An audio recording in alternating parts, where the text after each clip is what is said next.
And let me ask you, when you look at, do you watch the news and sort of learn what's happening over in Afghanistan, places like that? I have heard a bit about Afghanistan, but I don't watch a lot of news because I find it a tad depressing. Really? Yes. Okay.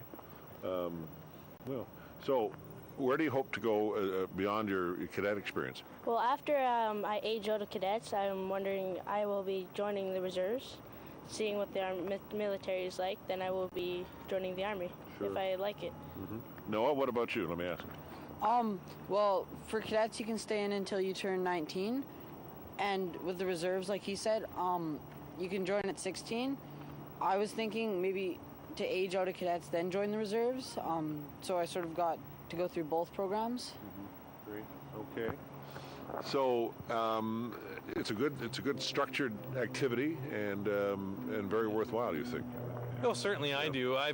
I'll mention that. I've certainly seen a change just in Noah. I mean, he's a great kid, no doubt about it. But you do learn discipline, you do learn respect. And those things have a positive implication in all your life, in school, at home, and everything else.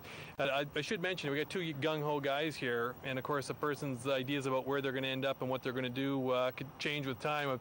You and I probably both know that from first-hand experience.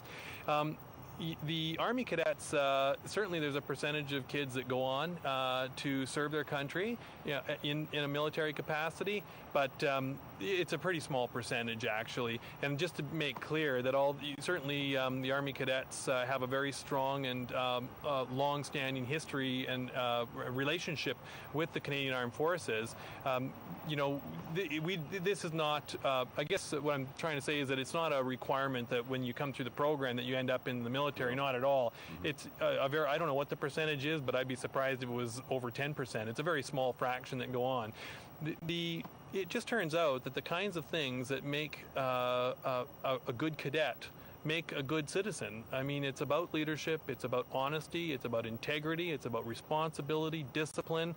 These are the kind of things that serve people in whatever you pursue in life. And I think that when they get here and when they're young, the uniforms and everything else attract them. But as they get older, of course, other interests come along, and everything that they get out of cadets makes them better prepared for success in whatever they choose.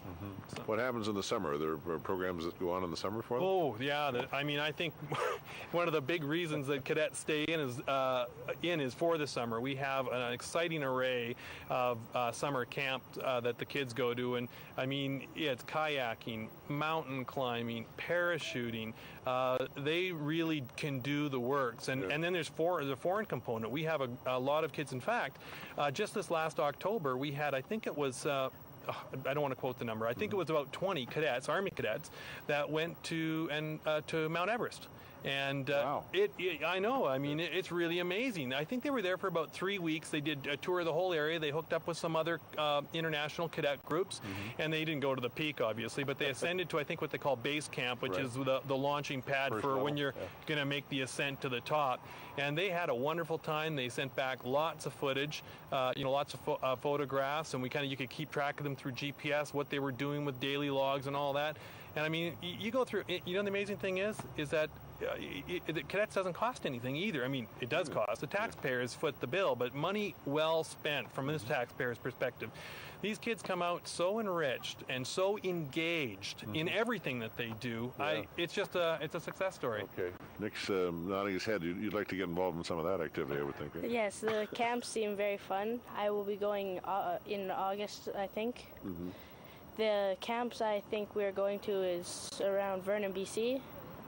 For 2 weeks. It seems very fun. Sure. Can't wait. Good deal. All right. Now, of course, back to Vimy Ridge. Next year, the 95th anniversary, and I'm noticing that there's a lot of trips going to the battle site, and of course that magnificent memorial. Oh, yes. At Vimy Ridge. Be some local people involved in that? Do you think? Well, I'm sure there will undoubtedly be people from Regina going. Now, we don't have anything in the works right now. There's been some talk about trying to get some money together and taking some cadets from here. Other parts of the country are already ahead of us on that. So right now, I'm just trying to get the Vimy Day celebration that we've got underway done, and then I think we're going to turn our attention to that.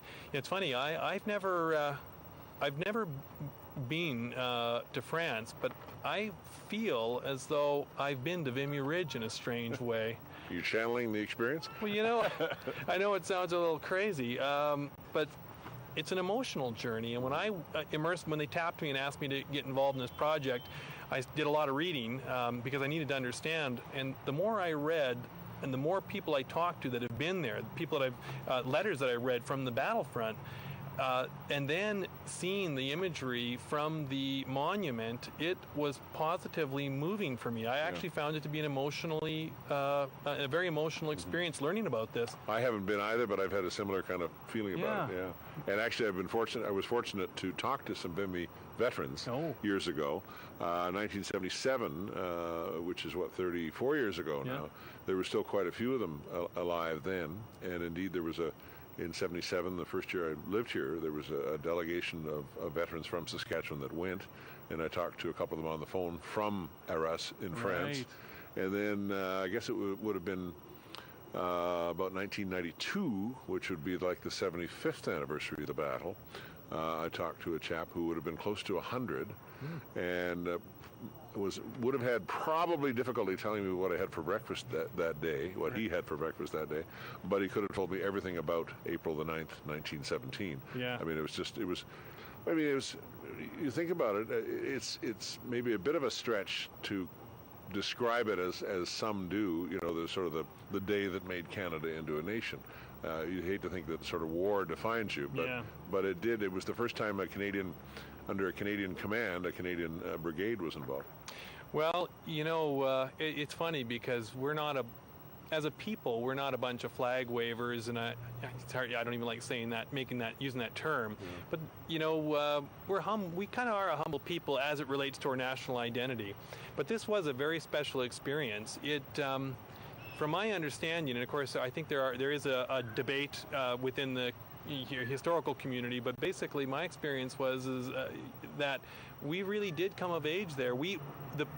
The victory was so considerable, and so the victory was in doubt, but it was Canadian ingenuity, Canadian perseverance, and all the things that made the Canadians a people. It was those aspects that were pitted against that German fortress, and they prevailed. The Canadians prevailed, and the soldiers came back different. They did come back with a stronger sense of who they were, and that radiated outward. So I think our nation really was in a very important way founded through that battle, not the country, but our sense of selves. Sure, okay. But wow, the cost. I mean, going over the top and knowing you probably have a less than 50% chance of coming back. I don't think anybody can imagine what it's like. I mean, it's a horrible thing. I don't know why it is that things that are so valuable have to come at such a terrible price. Is it in us? Is this the way people are made? I don't know. I wish it weren't. But one thing's for sure, it was a terrible price, but it was an important victory. Something good came from that. 94 years ago, and we're sort of in sacred ground here, Victoria Park, in the cenotaph, which every November 11th certainly is filled with people and filled with history. Just maybe review again what's happening on Saturday the 9th in terms of just over here at the library and then afterwards. Yeah, sure. So the general public is invited to come on out. Basically there's going to be a service here at the cenotaph starting a little after 3 o'clock. You can come and see that. And then shortly after that you can head over to the library. In the library there's going to be, it starts I believe at 3:30 sharp, there's the movie, and following that a presentation.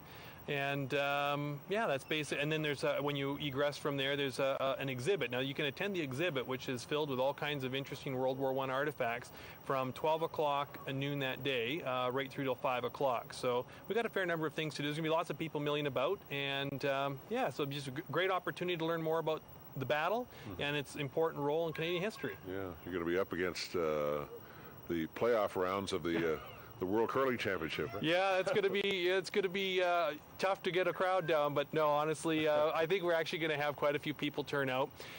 We certainly have a lot of cadets that are going to be involved. I think the last count was something like 60, and then we've got our cadet officers, and we've got lots of folks from Canadian Forces and veterans that are going to be involved. So there will be a good number of people here, and I'm really hoping that we see a good number of people from the general public come out. It's going to be a lot of fun. Mm-hmm. And one thing I'll just quickly mention, if we have time, is that this really is a little different than Remembrance Day. Remembrance Day so appropriately takes place in the fall, and it really is about the cost of war. This Vimy is a little different in that it certainly we have to be mindful about the cost, but we really also have to be mindful of what was won. And it is very much a celebration. Mm-hmm.